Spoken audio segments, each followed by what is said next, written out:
Hello दोस्तों, आपका स्वागत है हमारे यूट्यूब चैनल में। दोस्तों, आज मैं बताऊंगा धारा 70 के बारे में। सीआरपीसी 1973 की धारा 70 में है। तो धारा 70 में गिरफ्तारी के वारंट का प्रारूप और अवधि के बारे में दिया गया है। जो जो न्यायालय द्वारा गिरफ्तारी के लिए वारंट दिया जाता है उसमें अधिकारी के हस्ताक्षर होंगे और उस पर न्यायालय की मुहर लगी होगी। और ऐसा वारंट तब तक प्रभाव में बना रहेगा जब तक उसे रद्द नहीं किया जाता या उसे निष्पादित नहीं किया जाता। धारा 70 की उपधारा 1 में दिया गया है कि जिस व्यक्ति को गिरफ्तारी के लिए वारंट जारी किया गया है वो अधिकारी द्वारा हस्ताक्षरित होगा और उसमें मुहर लगी होगी। और गिरफ्तार किए गए व्यक्ति का उसमें नाम, पूरा ब्यौरा, पिता का नाम और निवास का स्थान, पता और जो धारा लगी होंगी वो सब दिया होगा। दोस्तों, धारा 70 की उपधारा 2 में इस प्रकार वारंट की अवधि के बारे में उल्लेख किया गया है। ये वारंट तब तक प्रभाव में बना रहेगा जब तक न्यायालय द्वारा इसे रद्द नहीं किया जाता या उसे निष्पादित नहीं करा दिया जाता। धारा 71 में प्रतिभूति लिए जाने का निर्देश देने की शक्ति।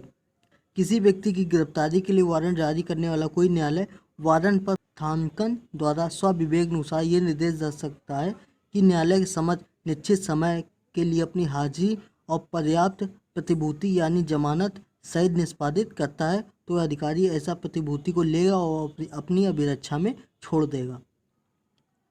सीआरपीसी धारा 71 उपधारा 2 में यह लिखा होता है कि कितनी प्रतिभूतियों की संख्या यानी जमानत कितनी लगनी है और कितने राशि की लगनी है, और उस समय का उल्लेख यानी तारीख का उल्लेख होता है कि न्यायालय के समझ कब हाजिर होना। धारा 71 की उपधारा 3 के अनुसार जब अधिकारी द्वारा इस प्रकार ली गई प्रतिभूति दी जाती है तो अधिकारी जिसे वारंट निर्दिष्ट हुआ है बंद पर न्यायालय के पास भेज देगा। जमानती वारंट केवल किसी नामित व्यक्ति के विरुद्ध ही जारी किया जा सकता है, न कि अनामित व्यक्ति के विरुद्ध। अजमानती वारंट ऐसा होता है जिसमें प्रतिभूति सहित यानी जमानत सहित बंद पद के निष्पादन जैसा कोई विकल्प नहीं होता। गिरफ्तार किए जाने व्यक्ति को न्यायालय के समक्ष प्रस्तुत किया जाता है, तथापि न्यायालय के समय उपस्थित होने के पश्चात उसे जमानत पर छोड़ा जा सकता है। सीआरपीसी की धारा 72 में वारंट किसको निर्दिष्ट होंगे? Warrant to home directed. गिरफ्तारी का वारंट मामूली तौर पर एक या अधिक पुलिस अधिकारियों को निर्दिष्ट होगा, किंतु यदि ऐसा वारंट तुरंत निष्पादन का आवश्यक है और कोई पुलिस अधिकारी तुरंत न मिल सके तो वारंट जारी करने वाला न्यायालय किसी अन्य व्यक्ति या ऐसे व्यक्ति उसका निष्पादन करेंगे। जब वारंट एक से अधिक अधिकारियों को निर्दिष्ट है तब उसका निष्पादन उन सबके द्वारा या उनमें से किसी एक या अधिक द्वारा किया जा सकता है। ये धारा निर्देशात्मक स्वरूप की है, न कि आदेशात्मक। गिरफ्तारी के वारंट का निष्पादन भारत में किसी भी स्थान पर किया जा सकेगा। इस तरह के वारंट के निष्पादन को न्यायालय की अधिकारिता आदि जैसे प्रश्नों के आधार पर प्रतिरोधित नहीं किया जा सकता। जहां वारंट जारी कर दिया गया हो किंतु असावधानी के कारण पुलिस अधिकारी या अन्य व्यक्ति जिसके द्वारा वारंट का निष्पादन किया जाना है के नाम का लोप किया गया हो तथा इस प्रयोजन हेतु निर्धारित स्थान को खाली छोड़ दिया गया हो तो ऐसे वारंट को दोषपूर्ण वारंट माना जाएगा। सीआरपीसी की धारा 73 में वारंट किसी भी व्यक्ति को निर्दिष्ट हो सकेंगे।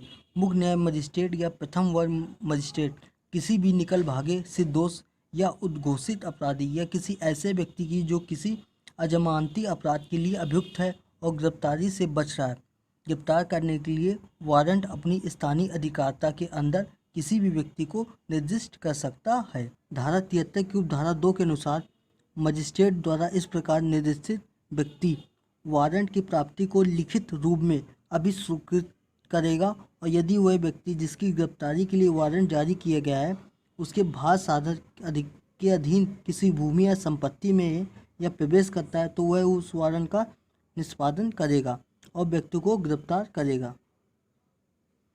जब वह व्यक्ति जिसके विरुद्ध वारंट जारी किया गया है गिरफ्तार कर लिया जाता है तब उसके निकटतम वारंट सहित पुलिस थाने के हवाले कर दिया जाएगा। यदि पुलिस अधिकारी धारा 71 के अधीन प्रतिभूति लेने के लिए निर्दिष्ट नहीं किया गया है तो उस दशा में गिरफ्तार किए गए व्यक्ति को अधिकारिता रखने वाले मजिस्ट्रेट के पास भेज दिया जाएगा। सीआरपीसी की धारा 74 में पुलिस अधिकारी को निर्दिष्ट वारंट। किसी पुलिस अधिकारी को वारंट का निष्पादन किसी अन्य ऐसे पुलिस अधिकारी द्वारा भी किया जा सकता है जिसका नाम वारंट पर उस अधिकारी द्वारा प्रस्तावित किया जाता है। इस धारा के अनुसार किसी पुलिस अधिकारी को निर्दिष्ट वारंट का निष्पादन किसी अन्य ऐसे पुलिस अधिकारी द्वारा किया जा सकता है जिसका नाम उस नामित पुलिस अधिकारी द्वारा प्रस्तावित किया गया है। वारंट पुलिस कांस्टेबल को प्रस्तावित हो उस दशा में प्रस्तावना अवैध नहीं होगा यदि प्रस्तावना समुचित रीति से नहीं लिया गया है तथा उसे पुलिस कार्रवाई का नाम नहीं दिया गया है कि वारंट प्रस्तावित होना था, तो उस स्थिति में प्रस्तावना व की गई गिरफ्तारी अवैध होगी।